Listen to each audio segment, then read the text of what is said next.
Hello ವೀಕ್ಷಕರೇ, ಬಜರಂಗಿ ಕಾರ್ಯಕ್ರಮಕ್ಕೆ ಸ್ವಾಗತ ಸುಸ್ವಾಗತ. ವೀಕ್ಷಕರೇ, ಇಂದು ಮಾರ್ಗಶಿರ ಮಾಸದ ಅತ್ಯಂತ ಶ್ರೇಷ್ಠ ಮತ್ತು ಪರಮ ಪವಿತ್ರವಾದ ಶುಕ್ರವಾರದ ಮಂಗಳಕರ ದಿನ. ನಮ್ಮ ಸನಾತನ ಧರ್ಮದ ಶ್ರೇಷ್ಠ ಶಾಸ್ತ್ರ ಗ್ರಂಥಗಳ ಪ್ರಕಾರ ಒಂದು ವರ್ಷದಲ್ಲಿ ಪುಣ್ಯ ಸಂಪಾದಿಸಲು ವ್ರತಗಳನ್ನು ಆಚರಿಸಲು ಅತ್ಯಂತ ಶ್ರೇಷ್ಠವಾದ ಮಾಸವೆಂದರೆ ಈ ಮಾರ್ಗಶಿರ ಮಾಸ.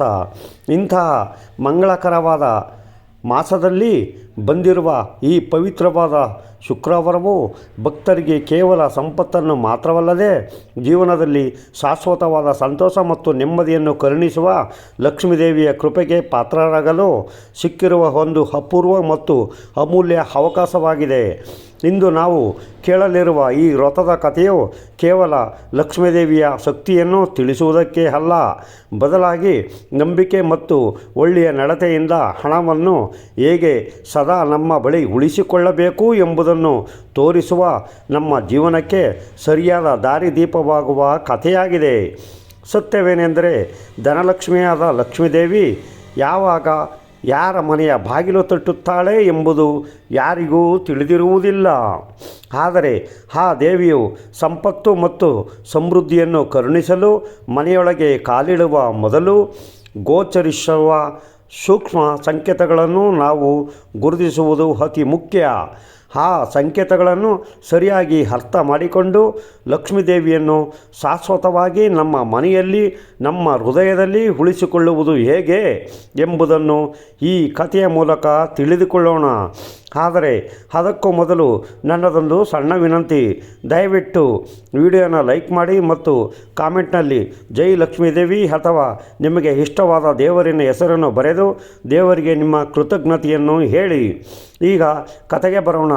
ರತ್ನಗಿರಿ ಎಂಬ ಕರಾವಳಿ ತೀರದ ಸುಂದರ ಮತ್ತು ಶಾಂತವಾದ ಊರಿನಲ್ಲಿ ಸೌಭಾಗ್ಯವತಿ ಎಂಬ ಮಹಿಳೆ ತನ್ನ ಗಂಡ ಧರ್ಮದತ್ತನ ಜೊತೆ ವಾಸವಾಗಿದ್ದಳು. ಆ ಊರಿನ ಕಡಲ ತೀರವು ಎಷ್ಟು ಮನಮೋಹಕವಾಗಿ ಮತ್ತು ನೆಮ್ಮದಿಯಿಂದ ಕೂಡಿತ್ತೋ, ಸೌಭಾಗ್ಯವತಿಯ ಮನಸ್ಸು ಅದಕ್ಕೆ ವಿರುದ್ಧವಾಗಿ ಅಷ್ಟೇ ಚಂಚಲವಾಗಿ ಮತ್ತು ಕಷ್ಟಗಳಿಂದ ಕೂಡಿತ್ತು. ಪ್ರತಿದಿನ ಆಕೆ ದುಃಖ ಮತ್ತು ಚಿಂತೆಯಲ್ಲಿಯೇ ಇರುತ್ತಿದ್ದಳು. ವಿಧಿಯಾಟವೇ ವಿಚಿತ್ರ. ಅವಳ ಹೆಸರಿನಲ್ಲಿ ಸೌಭಾಗ್ಯ ಅಡಗಿದ್ದರೂ ಆ ಅದೃಷ್ಟ ಮಾತ್ರ ಅವಳ ಬಾಗಿಲು ತಟ್ಟಲೇ ಇಲ್ಲ. ಹಣದ ತೊಂದರೆ, ಪ್ರತಿದಿನದ ಖರ್ಚುಗಳನ್ನು ನಿಭಾಯಿಸಲು ನಡೆಯುವ ಕಷ್ಟ ಮತ್ತು ಗಂಡನ ಬೇಸರದ ಸ್ಥಿತಿ ಇವೆಲ್ಲವೂ ಅವಳ ಮನಸ್ಸಿಗೆ ತುಂಬ ಭಾರವಾಗಿದ್ದವು. ಸೌಭಾಗ್ಯವತಿಯು ತನ್ನ ಎಲ್ಲ ತೊಂದರೆಗಳಿಗೆ ದೇವರು ಒಂದು ದಿನ ಒಳ್ಳೆಯದನ್ನು ಮಾಡುತ್ತಾನೆ ಎಂದು ನಂಬಿದ್ದಳು. ಹಾಗಾಗಿ ಅವಳು ಪ್ರತಿದಿನ ಬೆಳಗ್ಗೆ ಬೇಗ ಎದ್ದು ಸ್ನಾನ ಮಾಡಿ ದೇವರಿಗೆ ದೀಪ ಹಚ್ಚಿ ತುಂಬ ಭಕ್ತಿಯಿಂದ ಪೂಜೆ ಮಾಡುತ್ತಿದ್ದಳು. ದೇವರೇ, ನಮ್ಮ ಮನೆಯ ಕಷ್ಟಗಳನ್ನು ದೂರ ಮಾಡು ಎಂದು ಕಣ್ಣೀರು ಹಾಕುತ್ತಾ ದೇವರಲ್ಲಿ ಬೇಡಿಕೊಳ್ಳುತ್ತಿದ್ದಳು. ಅವಳು ಕೇವಲ ಪೂಜೆ ಮಾಡುವುದಷ್ಟೇ ಅಲ್ಲ, ಮನೆಯ ಕೆಲಸಗಳ ಜೊತೆಗೆ ಗಂಡನಿಗೆ ಸಹಾಯ ಮಾಡಿ ಹಗಲು ರಾತ್ರಿ ಕಷ್ಟಪಟ್ಟು ದುಡಿಯುತ್ತಿದ್ದಳು. ಅವಳು ಸುಮ್ಮನೆ ಇರದೆ ನಿರಂತರವಾಗಿ ಕೆಲಸ ಮಾಡುತ್ತಿದ್ದರು. ಅವಳು ಗಳಿಸಿದ ಹಣವು ಮನೆಯಲ್ಲಿ ಒಂದು ದಿನವೂ ಉಳಿಯುತ್ತಿರಲಿಲ್ಲ. ಸ್ವಲ್ಪ ಹಣ ಬಂದ ಕೂಡಲೇ ಅದಕ್ಕೆ ಔಷಧಿಯ ಖರ್ಚು, ವ್ಯಾಪಾರದಲ್ಲಿ ನಷ್ಟ ಅಥವಾ ಬೇರೆ ಯಾವುದೋ ಅನಿರೀಕ್ಷಿತ ಖರ್ಚು ಬಂದು ಹಣವೆಲ್ಲ ಖಾಲಿಯಾಗಿ ಬಿಡುತ್ತಿತ್ತು. ಅವರ ಕೈ ಯಾವಾಗಲೂ ಖಾಲಿಯಾಗಿಯೇ ಇರುತ್ತಿತ್ತು. ಹೀಗೆ ಹಣದ ತೊಂದರೆ ಮತ್ತು ಕಷ್ಟ ಇದ್ದ ಕಾರಣ ಮನೆಯ ಪರಿಸರ ಸಂಪೂರ್ಣವಾಗಿ ಹಾಳಾಗಿತ್ತು. ಅತ್ತೆಯು ಯಾವಾಗಲೂ ಕೋಪದಲ್ಲೇ ಇರುತ್ತಿದ್ದರು ಮತ್ತು ತುಂಬ ಗಟ್ಟಿಯಾಗಿ ಕಠಿಣವಾಗಿ ಮಾತನಾಡುತ್ತಿದ್ದರು. ಸೌಭಾಗ್ಯವತಿಯು ಎಷ್ಟೇ ಕಷ್ಟಪಟ್ಟು ಕೆಲಸ ಮಾಡಿದರೂ ಅವರು ಅದನ್ನು ಮೆಚ್ಚುತ್ತಿರಲಿಲ್ಲ. ಬದಲಾಗಿ ಅವಳ ಅದೃಷ್ಟ ಸರಿಯಿಲ್ಲ ಎಂದು ಹೇಳಿ ಪದೇ ಪದೇ ಚುಚ್ಚು ಮಾತುಗಳನ್ನು ಆಡುತ್ತಿದ್ದರು. ಅತ್ತೆಯವರ ಈ ಕಠಿಣ ಮಾತುಗಳಿಂದ ಸೌಭಾಗ್ಯವತಿಗೆ ಮನಸ್ಸಿಗೆ ಬಹಳ ನೋವಾಗುತ್ತಿತ್ತು. ಈ ಒತ್ತಡದಿಂದಾಗಿ ಗಂಡ ಧರ್ಮದತ್ತನಿಗೂ ಮತ್ತು ಸೌಭಾಗ್ಯವತಿಗೂ ಚಿಕ್ಕ ಚಿಕ್ಕ ವಿಚಾರಗಳಿಗೂ ಪ್ರತಿದಿನ ಜಗಳಗಳು ಮತ್ತು ಮನಸ್ತಾಪಗಳು ಉಂಟಾಗುತ್ತಿದ್ದವು. ಈ ಮನೆಯಲ್ಲಿ ಜಗಳಗಳು ಸಾಮಾನ್ಯವಾಗಿದ್ದವು. ಕೆಲವೊಮ್ಮೆ ಸೌಭಾಗ್ಯವತಿಯು ತನ್ನ ಹೆಸರಿನಲ್ಲಿರುವ ಒಳ್ಳೆಯ ಅದೃಷ್ಟ ಎಲ್ಲಿ ಹೋಯಿತೋ ಎಂದು ಯೋಚಿಸಿ ತಲೆ ಕೆಡಿಸಿಕೊಳ್ಳುತ್ತಿದ್ದಳು. ಇಷ್ಟೆಲ್ಲ ಕಷ್ಟಗಳಿದ್ದರೂ ಒಂದು ದಿನವಾದರೂ ತನ್ನ ಹೆಸರಿಗೆ ತಕ್ಕಂತೆ ಸುಖ ಮತ್ತು ಸಂತೋಷ ಸಿಗುತ್ತದೆ ಎಂಬ ಸಣ್ಣ ಆಸೆಯಿಂದ ಸೌಭಾಗ್ಯವತಿಯು ತನ್ನ ಕಷ್ಟದ ಜೀವನವನ್ನು ಮುಂದುವರಿಸುತ್ತಿದ್ದಳು. ಹೀಗೆ ಕಷ್ಟದ ದಿನಗಳು ಕಳೆಯುತ್ತಿದ್ದವು. ಒಂದು ದಿನ ಸೌಭಾಗ್ಯವತಿಯು ತನ್ನ ಮನೆಯ ಬಾಗಿಲಿನ ಮುಂದೆ ದುಃಖದಲ್ಲಿ ಮುಳುಗಿ ಕುಳಿತು ಯೋಚಿಸುತ್ತಿದ್ದಳು. ಆ ಸಮಯದಲ್ಲಿ ಎಲ್ಲಿಂದಲೋ ಬಂದ ಒಬ್ಬ ವಯಸ್ಸಾದ ಮಹಿಳೆ ಆ ದಾರಿಯಲ್ಲಿ ಬಂದರು.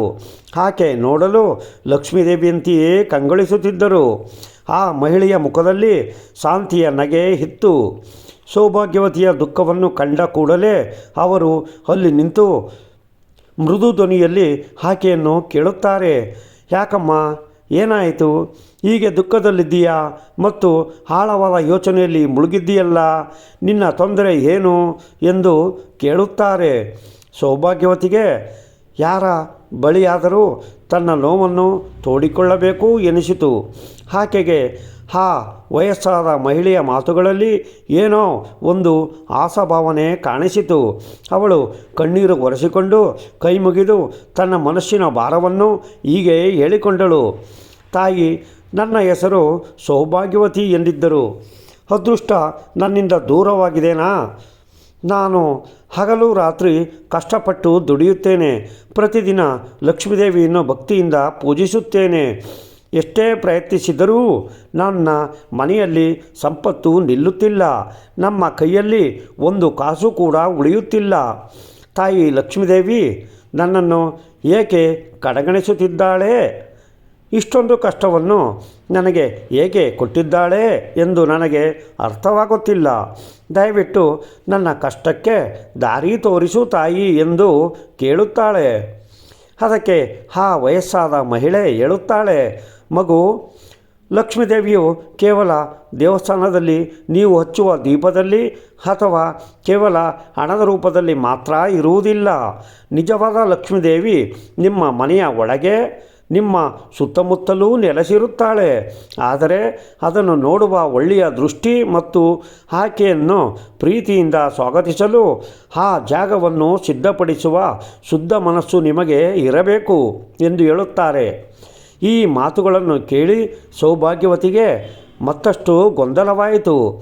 ಆಗ ಅವಳು ಆ ವಯಸ್ಸಾದ ತಾಯಿಯನ್ನು ನೋಡಿ ದುಃಖದಿಂದ ಕೇಳುತ್ತಾಳೆ, ತಾಯಿ, ನನಗೆ ಅರ್ಥವಾಗಲಿಲ್ಲ. ನಮ್ಮ ಮನೆ ಬಡತನದಲ್ಲಿದೆ. ಒಳಗೆ ಯಾವಾಗಲೂ ಜಗಳ ಮತ್ತು ಅಶಾಂತಿ ಇರುತ್ತದೆ. ಹಾಗಾದರೆ ಲಕ್ಷ್ಮೀದೇವಿ ಇಲ್ಲಿ ಹೇಗೆ ಇರುತ್ತಾಳೆ ಎಂದು ಕೇಳುತ್ತಾಳೆ. ಅದಕ್ಕೆ ಆ ವಯಸ್ಸಾದ ಮಹಿಳೆ ಹೀಗೆ ಹೇಳುತ್ತಾಳೆ, ಮಗು, ನೀನು ಲಕ್ಷ್ಮಿಯನ್ನು ಕೇವಲ ಸಂಪತ್ತಿನ ದೇವತೆ ಎಂದು ಭಾವಿಸಿದ್ದೀಯಾ. ಆದರೆ ಆಕೆ ಕೇವಲ ಹಣ ಕೊಡುವವಳಲ್ಲ. ಆಕೆ ಪರಿಶುದ್ಧತೆ, ಶ್ರದ್ಧೆ, ಶಾಂತಿ ಮತ್ತು ಸಂತೋಷದ ಸಂಕೇತ.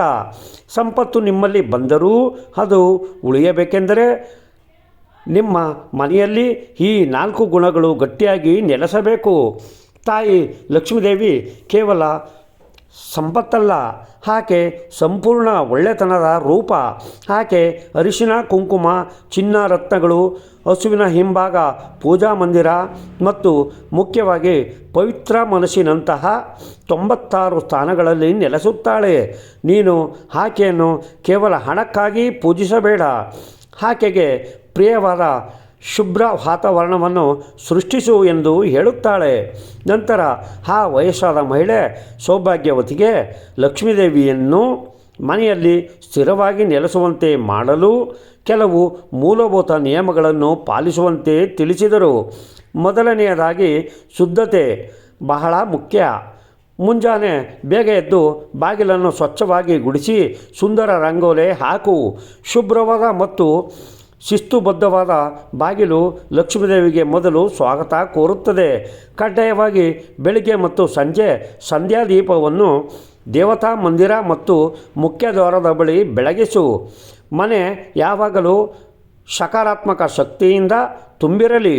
ಮಗು, ನೆನಪಿಡು, ಶಂಖದ ಧ್ವನಿ ಕೇಳಿಸಿದ ಕಡೆ, ಪ್ರತಿನಿತ್ಯ ತುಳಸಿಯನ್ನು ಪೂಜಿಸಿದ ಕಡೆ ಲಕ್ಷ್ಮೀದೇವಿ ಎಂದಿಗೂ ವಾಸಿಸುವುದಿಲ್ಲ ಎಂದು ಹೇಳುತ್ತಾರೆ. ನಂತರ ಆ ಮಹಿಳೆಯು ನಡವಳಿಕೆಗೆ ಸಂಬಂಧಿಸಿದಂತೆ ಕಠಿಣ ಎಚ್ಚರಿಕೆ ನೀಡುತ್ತಾರೆ.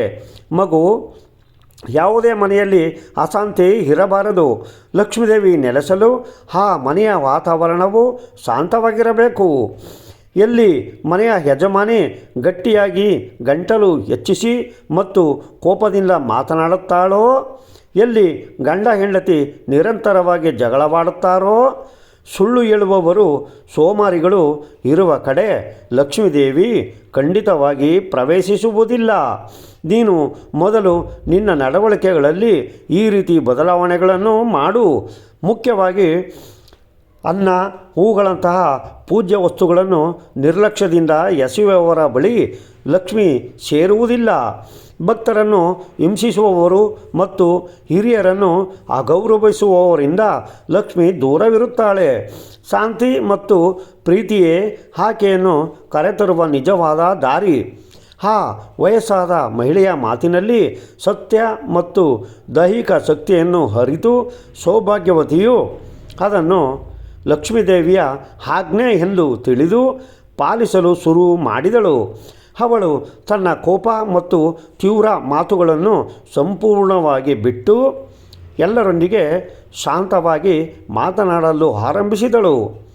ಅತ್ತೆ ಮತ್ತು ಗಂಡನ ಜೊತೆ ಅತಿಯಾಗಿ ಮಾತನಾಡದೆ ಗಂಡನ ಜೊತೆ ಪ್ರೀತಿ ಮತ್ತು ಗೌರವದಿಂದ ವ್ಯವಹರಿಸಲು ಆರಂಭಿಸಿದಳು. ಅವಳ ನಡವಳಿಕೆಯಲ್ಲಿ ಬಂದ ಈ ಪ್ರಮುಖ ಬದಲಾವಣೆಯಿಂದ ಮನೆಯಲ್ಲಿ ಕಲಹಗಳು ಸಂಪೂರ್ಣವಾಗಿ ನಿಂತು ನಿಧಾನವಾಗಿ ಆ ಮನೆಯಲ್ಲಿ ಮೊದಲು ಕಾಣದಿದ್ದ ಶಾಂತಿ ಮತ್ತು ನೆಮ್ಮದಿ ನೆಲೆಸಿತು. ಇದರ ಜೊತೆಗೆ ಅವಳು ಪ್ರತಿದಿನವೂ ಲಕ್ಷ್ಮಿಯನ್ನು ಕರೆಯುವ 15 ಮಂತ್ರಗಳನ್ನು ಅತ್ಯಂತ ಭಕ್ತಿಯಿಂದ ಹೇಳಲು ಆರಂಭಿಸಿದಳು.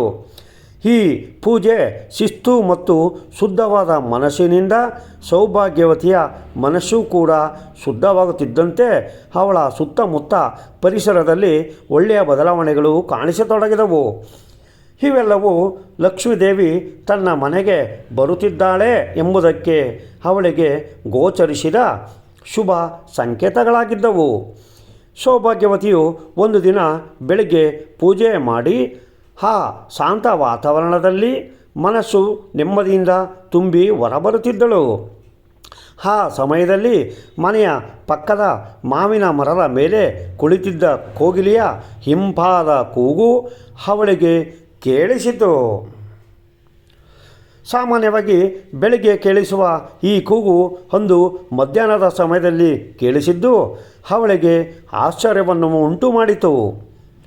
ಕೋಗಿಲೆ ಮಧ್ಯಾಹ್ನ ಕೂಗಿದರೆ ಇದು ಒಳ್ಳೆಯ ಸೂಚಕ ಎಂದು ಆ ವಯಸ್ಸಾದ ಮಹಿಳೆ ಹೇಳಿದ್ದ ಮಾತು ಅವಳಿಗೆ ಸ್ಪಷ್ಟವಾಗಿ ನೆನಪಾಯಿತು. ಈ ಸಿಹಿಯಾದ ಶಬ್ದವನ್ನು ಕೇಳಿದ ಕೂಡಲೇ ಅವಳ ಹೃದಯದಲ್ಲಿ ಒಂದು ಸಣ್ಣ ಸಂತೋಷ ಮತ್ತು ದೃಢ ನಂಬಿಕೆ ಮೂಡಿತು. ಇದು ಒಳ್ಳೆಯ ದಿನಗಳ ಆರಂಭದ ಸುಳಿವು ಎಂದು ಅವಳು ದೃಢವಾಗಿ ನಂಬಿದ್ದಳು. ಅವಳಿಗೆ ಕಂಡ ಮುಂದಿನ ಸಂಕೇತವೇನೆಂದರೆ ಕಪ್ಪು ಇರುವೆಗಳ ಸಾಲು. ಸ್ನೇಹಿತರೆ, ಈ ಕಥೆನ ಇಷ್ಟಿಗೆ ನಿಲ್ಲಿಸ್ತಾ ಇದ್ದೀನಿ. ಯಾಕಂದರೆ ಅಪ್ಲೋಡ್ಗೆ ಪ್ರಾಬ್ಲಮ್ ಆಗಬಾರ್ದು ಅಂಥೇಳಿ ನಿಲ್ಲಿಸಿದೆ. ಮತ್ತು ಇದನ್ನು ನಾಳೆ ಶುರು ಮಾಡ್ತೀನಿ ಸ್ನೇಹಿತರೆ. ದಯವಿಟ್ಟು ವೀಕ್ಷಕರು ಈ ಕಥೆ ಭಾಗನ ಮುಂದುವರಿಸಬೇಕು ಅಂತೇಳಿ ಕೇಳ್ಕೊತಾ ಇದ್ದೀನಿ. ನಾಳೆ ಸಿಗೋಣ. ನಮಸ್ಕಾರ.